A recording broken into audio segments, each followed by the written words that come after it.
Okay, Kelly, I've always been fascinated a lot with actors who early in their career do some TV commercials. Now, the one thing about TV commercials is you have to do a lot of strange things over and over again. In your career as a commercial actress, what kind of bizarre things have you have to do?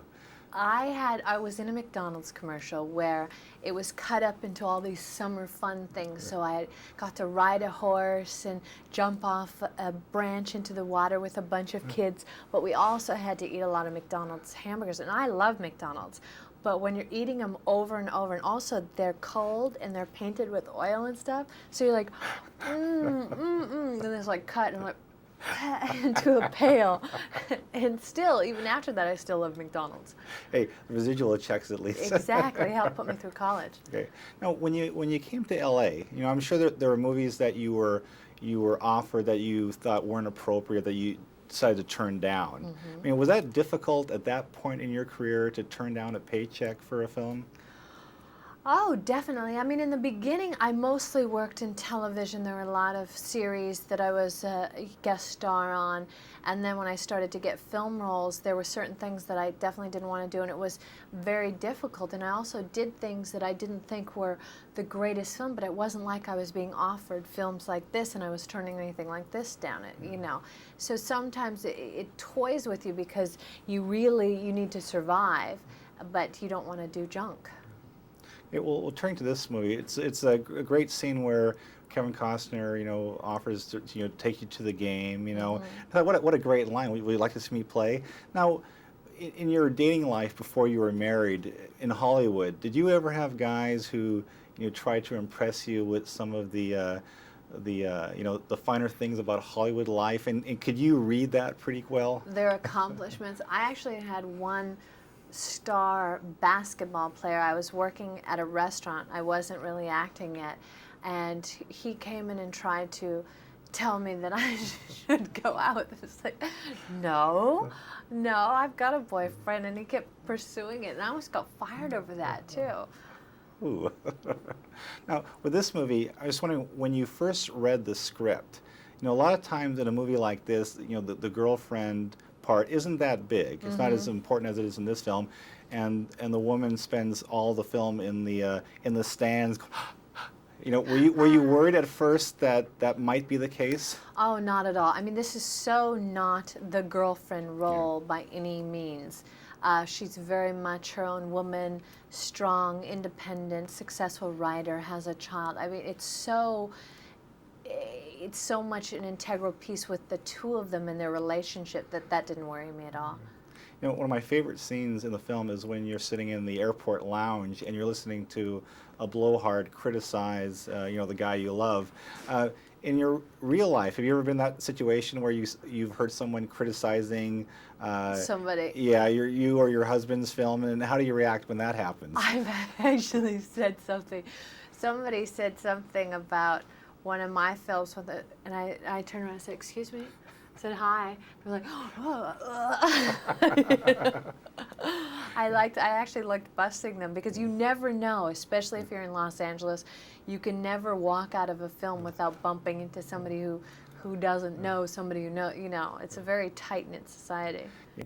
Kelly, I'd like to talk about some of your other movies first. I just spoke to Ivan Reitman last week, and we were talking about Twins, and he said he looks at the movie now and he feels kind of bad that he made you and your partner wear those kind of tight outfits. Tight dresses? Yeah. Well, at least he's admitting it. Well, that's good.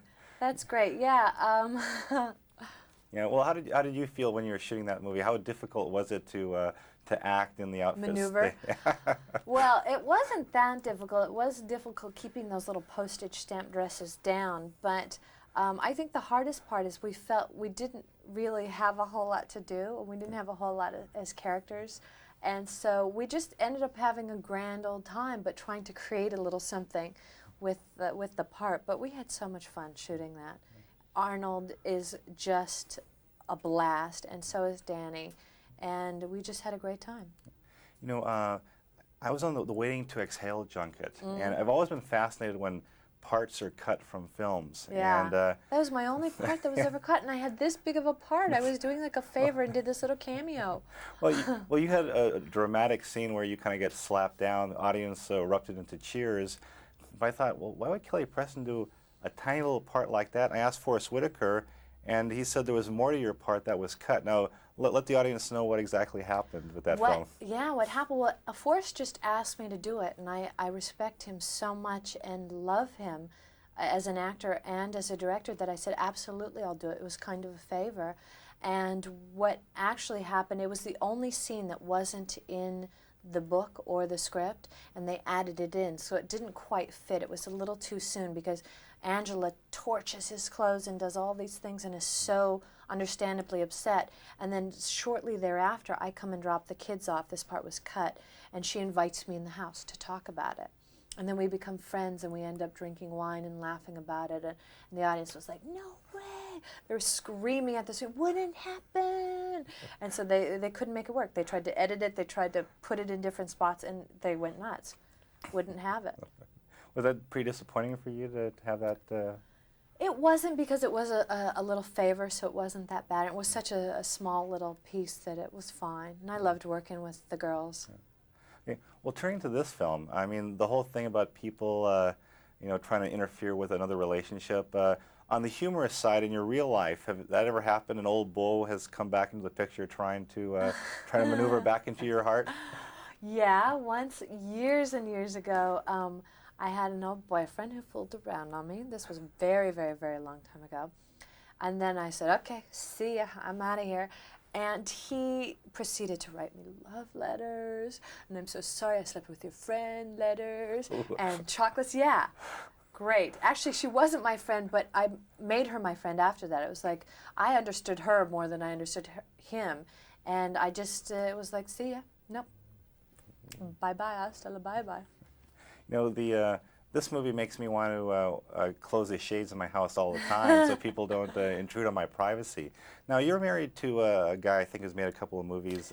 What's his name there? John. John, that's right. But I'm just wondering, when you go out as a couple, a great-looking couple, how respectful are people of your privacy? People are normally pretty terrific, and they're just friendly, and they normally won't intrude on your privacy. And if it is, it's very short and it's something very friendly. But we have had people who've come and sat down and joined us for dinner. And we're having an intimate discussion, and, "Hey, how you doing?" And they come and they sit down at your table. It's like, "Hi, excuse us." You know, that gets a little difficult.